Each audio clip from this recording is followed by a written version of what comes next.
ایک اہم آیت اس بارے میں یہ بھی ہے کہ آج کل کے بھی ایسے افلاطون سقراط بقراط مارکیٹ میں آپ کو مسلم میں صوفی ٹائپ کے جو جہالت والی تصوف ہے وہ بہت ملیں گے.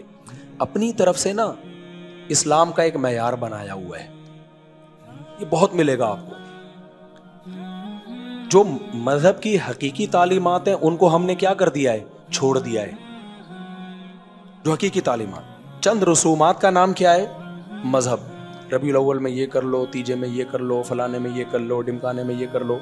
اللہ میاں نے نا سورہ انعام میں ایسی خاندانی آیات نازل کر دی کہ اگر مجھے خوش کرنا چاہتے ہو نا تو بس یہ ان چیزوں کو فوکس کرو. سمجھ میں آ رہی ہے بات؟ مجھے راضی کرنا چاہتے ہو تو یہ چیزیں جنہیں تمہیں فوکس کرنا پڑے گا. میں رسومات سے خوش نہیں ہوتا. مشرکین نے حضرت ابراہیم علیہ السلام کے دین پر عمل کرتے تھے, اس کو بگاڑ دیا تھا, بیڑا غرق کر دیا تھا اس دین کا, اپنی طرف سے چیزوں اس میں ایڈ کر کر اضافے لگائے ہوئے تھے. ہم یہ نہیں کر سکتے, یہ نہیں کھا سکتے, وہ نہیں پہن سکتے, یوں نہیں. ابے بھائی کس نے کہا یوں نہیں کھا سکتے؟ خام خا کے معیار بنا آج بھی بنایا ہوا ہے نا لوگوں نے. کسی بزرگ کے پاس اچھی گاڑی دیکھیں گے, یہ کیا کھا رہے ہیں, گولا کنڈا کیوں کھا رہے ہیں, یہ جہاز میں کیوں گھوم رہے ہیں, بزنس کلاس میں کیوں گھوم رہے ہیں, یہ کام کیوں کر رہے ہیں, یہ کام کیوں کر رہے ہیں, یہ 4 شادیاں کیوں کر رہے ہیں. اب اپنی ٹرک بھی میں پوری کر دوں نا تو مجھے بھی تو اعتراضات کرتے ہیں, یہ کیوں کر رہے ہیں, یہ کیوں کر رہے ہیں, یہ ہنس کیوں رہے ہیں. اللہ میاں نے, یہ مشرکین کا بھی تھا کچھ ایسا, خام خواہ کے کچھ چیزوں کو حرام کیا ہوا تھا انہوں نے. بیت اللہ کا طواف کپڑے پہن کے نہیں کرتے تھے, کہہ رہے جن کپڑوں میں ہم گناہ کرتے ہیں انہی کپڑوں میں اللہ کے گھر پہ جائیں, یہ تو غلط ہو جائے گا. تو وہی تقویٰ ہو گیا جو کتا ٹانگ اٹھا کے پیشاب کر رہا ہے کہ چھینٹیں نہ پڑ جائیں. ابے اس سے چھینٹیں تو پھر بھی پڑیں گی, وہ ڈائریکٹ دھار جائی ٹانگ کی طرف رہی ہوتی ہے اس سے بعض دفعہ. تو مشرکین نے نہیں, آج بھی ہے یہ مذہبی بعض جو گمراہ قسم کے مذہبی اسکالر ہیں, خود بخود چیزیں بنائی ہوئی ہیں. تو اللہ نے یہ آیت خوب سورہ انعام کی اچھی طرح سمجھے. اللہ نے فرمایا قل تعالوا, اے نبی ان سے کہہ دیجیے آؤ.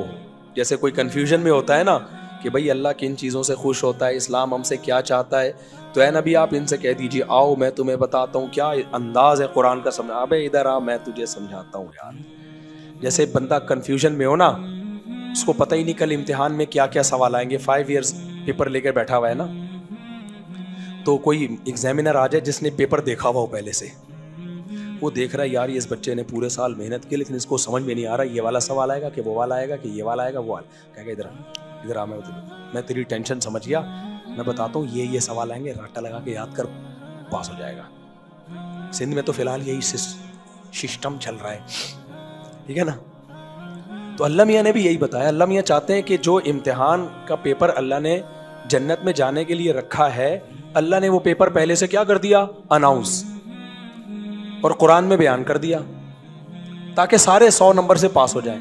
لیکن شیطان نے کیا کیا, جا کے گمراہ لوگوں کو بیچ میں لایا, کہا کہ نہیں اصل میں یہ نہیں ہے, اصل میں تو فلانی تاریخ کو حلوہ پکا کے بانٹنا پڑے گا, کھانا بھی پڑے گا, اصل میں تو یہ ہے نہیں ہے, اصل میں تو اس دن ناچنا ہے, کودنا ہے, بریک ڈانس کرنا ہے. بریک ڈانس ہی رہ گیا آج کل تو, بس موسیقی بھی آ گئی, سب کچھ آ گئی, ڈانس بھی ہو گیا, بس تھوڑا سا اسٹائل چینج کرو گے تو مائیکل جیکسن اور آپ میں کوئی فرق رہے گا نہیں. اصل میں تو یوں قوالی پڑھنی ہے, یوں ہونا چاہیے, بہت کچھ فلانے کے نام پہ تو یہ, فلانے کے نام پہ تو یہ, پھر مزاروں پہ منتیں مان رہے ہیں, مرادیں, اتنے پیسے خرچ کر رہے ہیں نا, کیا آپ کی سوچ. تو اللہ نے فرمایا نبی سے کہ ان سے کہہ دیجئے ادھر آؤ میں بتاتا ہوں پیپر میں لکھا ہوا کیا, یہ کر لو 100/100 نمبر. تو ابھی سے نیت کر لیں, ہم سب اس پیپر کو مکمل حل کریں گے. فرمایا تعالوا اتل ما حرم ربکم علیکم, آؤ میں بتاتا ہوں کن چیزوں کو اللہ نے اللیگل قرار دیا ہے, ان کے قریب جاؤ گے تو نمبر کٹنا شروع ہو جائیں گے, اور کون سی چیزیں فرض ہیں وہ بھی بتاتا ہوں. پہلی بات اللہ تشرکوا بہ شیئا, سب سے پہلا کہ یہ کہ اللہ کے ساتھ کسی کو شریک نہیں کرنا, صرف یا اللہ مدد. کسی بھی عنوان سے اللہ کے علاوہ کو پکارا تو پیپر سارا بھی حل کر لو گے نا تو تم اس معیار پہ ہی پورے نہیں اترو گے. دیکھو ایک آدمی انٹر کا پیپر دینے کے لیے جا رہا ہے, میٹرک کیا ہوا نہیں اس نے, تو اس کو تو گھسنے ہی نہیں دیا جائے گا چاہے پورا پیپر آتا ہو. تو اللہ کہہ رہے ہیں جو میں نے جنت میں داخلے کا پیپر دیا ہے اس کو حل کرنے کے لیے انٹری کے لیے پہلی شرط ہے توحید پرستو. مشرک کا کوئی نیک عمل اللہ کے ہاں قبول نہیں. تو شرک اپنی زندگیوں سے کیا کر دو میرے بھائی, بولو نکال دو. اللہ تشرکو بہ شیئا. دوسری بات وبالوالدین احسانا. کیا عظیم حکم ہے یار, کتنے جلال والی آیت ہے یہ. اور اللہ کے بعد سب سے پہلا سوال کس کے بارے میں ہے؟ والدین. یار کتنا بڑا حق اللہ نے بتا دیا, اور ایک جگہ نہیں کتنی جگہوں پہ. غیر مسلموں کے ہاں والدین کا نمبر بہت پیچھے ہے. جاپان والے کہتے ہیں والدین سب سے لاسٹ میں, امریکہ والے کہتے ہیں والدین سب سے لاسٹ میں. بلکہ والدین کا اپنی اولاد سے زبردستی خدمت لینا ہیومن رائٹس کے خلاف کر دیا انہوں نے. جاپان میں بچہ جب 18 سال کا ہونا, وہ بچہ جس کو ماں باپ نے پالا ہے 18 سال کے بعد ٹاٹا کر کے ماں کو چھوڑ کے چلا جاتا ہے. وہ ماں کو پوچھنے کا حق بولو نہیں. اگر وہ 10 سال بھی ماں کو نہ پوچھے, سلام بھی نہ کرے, ماں کورٹ میں کیس نہیں کر سکتی کہ میں نے اس بچے کو 18 سال تک کا کھلا پلا کے بڑا کیا, اب اس نے 10 سال میں ایک دفعہ بھی مجھے خیریت نہیں پوچھی. کسی کورٹ میں وہ مقدمہ بولو, گلا میرا خراب ہے بول آپ نہیں رہے, نہیں سنا جائے گا. کبھی سنا امریکہ میں کیس ہوا ہو, باپ نے اولاد کے خلاف کیا ہو, 18 سال ہو گئے 20 سال ہو گئے, اس نے آج تک کبھی پوچھا نہیں مجھے؟ نہیں ہے بھائی. اگر کوئی بوڑھا گھر میں پڑا ہوا ہے, وہ ایمبولینس کو بلا رہا ہے, ایمبولینس نہیں آئے گی, ایمبولینس کے خلاف کیس کر سکتا ہے. وہ بچے کو بلائے گا, بچہ نہیں آیا, بچے کے خلاف کیس نہیں کر سکتا.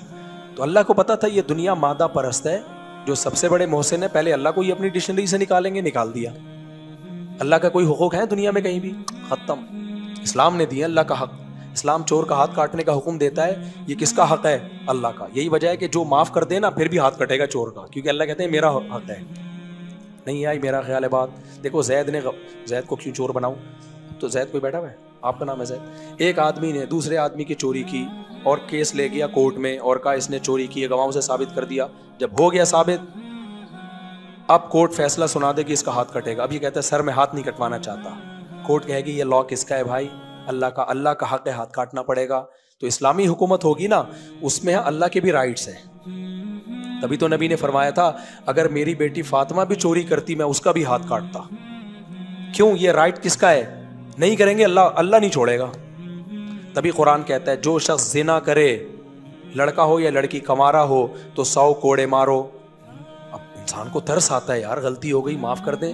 اللہ کہتے ہیں نہیں, لا تأخذکم بہما رأفۃ فی دین اللہ. اللہ کا دین جاری کرتے ہوئے نرمی نہیں آنی چاہیے. ان کنتم تؤمنون باللہ والیوم الآخر, اگر آخرت کے حساب کا ڈر ہے تمہیں, کیونکہ آج اگر تم ان کو چھوڑ دو گے کل اللہ پھر 200 کوڑے مارے گا تمہیں. ہم بکرا ذبح کرتے ہیں, کتنے بزرگوں کے واقعات ہیں, سال بھر جانور کو پالا, بہت واقعات ہیں بزرگوں کے. یہ جو ہندو لوگ کہتے ہیں نا مسلمانوں کا دل سخت ہوتا ہے بکرا ذبح کرتے ہوئے, ان کو ترس نہیں آتا. نا نا نا نا, پلے ہوئے جانور کو کاٹتے ہوئے آج بھی لوگ روتے ہیں.